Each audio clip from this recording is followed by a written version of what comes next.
বরগুনায় dengue পরিস্থিতি দিন দিন ভয়াবহ রূপ নিচ্ছে, অথচ অস্বাস্থ্যকর পরিবেশে বরগুনা জেনারেল হাসপাতালটি এখন ময়লা আবর্জনায় ভাগাড়ে পরিণত হয়েছে। এতে ভুগতে হচ্ছে চিকিৎসা নিতে আসা রোগীদের। এদিকে উপকূলীয় জেলা বরগুনায় এখন পর্যন্ত ডেঙ্গুতে মৃত্যু হয়েছে অন্তত ৬ জন, আক্রান্ত হয়েছেন ১,০০০-এরও বেশি মানুষ। বিস্তারিত প্রতিনিধি মোহাম্মদ সোহরাব হোসেনের পাঠানো তথ্যচিত্রে ডেস্ক রিপোর্ট। বরগুনা জেনারেল হাসপাতালের করিডর পর্যন্ত এখন রোগীদের ভিড়। শয্যার অভাবে মেঝেতে শুয়ে আছেন রোগীরা। হাসপাতালের বাইরেও অপেক্ষমান মানুষ। ২৫০ শয্যার বরগুনা জেনারেল হাসপাতালে ডেঙ্গু রোগীর চাপ সামাল দিতে হিমশিম খাচ্ছে কর্তৃপক্ষ। হাসপাতালে চিকিৎসা দিতে হচ্ছে সীমিত জনবল ও সরঞ্জাম নিয়ে। চিকিৎসায় দায়িত্বপ্রাপ্ত আছেন মাত্র একজন চিকিৎসক। নেই পর্যাপ্ত মশারি, স্যালাইন কিংবা পরীক্ষার কিট। কালকে হসপিটালে আসার পর আজকে আমরা এসে দেখি যে পর্যাপ্ত পরিমাণে বেড নাই। বেড আছে কিন্তু রুমে তালা মারা। ৮ দিন ধরে এখানে অসুস্থ অবস্থায় ভর্তি আছি এবং এইখানে কোনো ডাক্তার নাই, কবিরাজ নাই।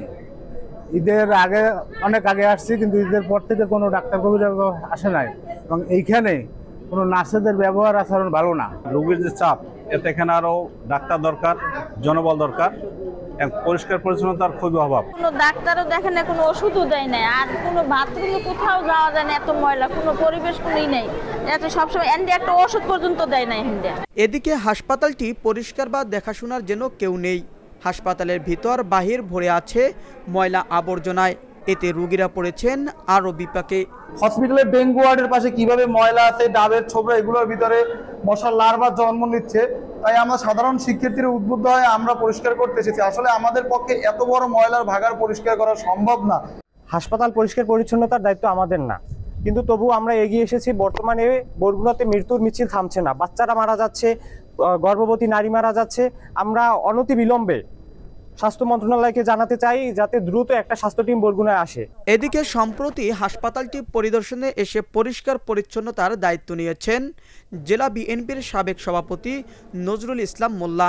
ডেঙ্গু পরিস্থিতি বরগুনা তো একেবারে খুবই ভয়াবহ অবস্থা, যে সারা বাংলাদেশে আমাদের কাছে তথ্য আছে, তাতে ৪,০০০-এর মতো ডেঙ্গু রোগী আক্রান্ত আছে সারা দেশে, এবং সেখানে শুধু বরগুনায় এই একটা উপজেলায় ১১৭০ জন। এবং এইটাকে আমরা খুব সিরিয়াসলি নিয়েছি বরগুনার মানুষের ইয়ের জন্য, যেটা আসলে কারণটা কি, এই কারণ উদ্ঘাটন করে যে ব্যবস্থা নেওয়া দরকার আমরা প্রশাসন এবং আমার দল বিএনপি সহ আমরা এই ব্যাপারে কার্যকরী পদক্ষেপ আমরা গ্রহণ করেছি। তবে বরগুনা সদর হসপিটালের তত্ত্বাবধায়করা জানান, হাসপাতালের জনবল, ঔষধ সরঞ্জামের ঘাটতির বিষয়টি জেলা প্রশাসক ও স্বাস্থ্য অধিদপ্তরকে জানানো হয়েছে। আমি আসার পরে ডেঙ্গু ওয়ার্ড আলাদা করে দিয়েছি ৫০ বেডের। সেখানে এখন ডেঙ্গু রোগী আছে ১৬৬ জন। তার মানে কি এক বেডে প্রায় ২ জন ৩ জন করে। এটা সক্ষমতার চেয়ে বেশি হয়ে যাচ্ছে আমাদের। তো এইটা আমাদের এখন সবচেয়ে বড় চ্যালেঞ্জ হচ্ছে ডেঙ্গুর রোগীর যে ভিড়, সেই ভিড়টা সামাল দেওয়াটা হচ্ছে বড় challenge.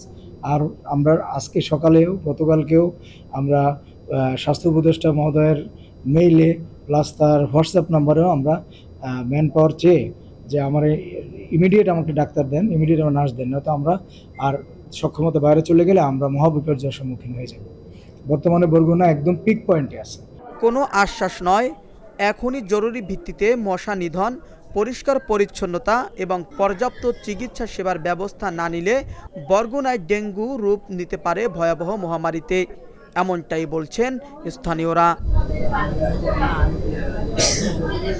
Abu Naeem Shah, channel S news desk.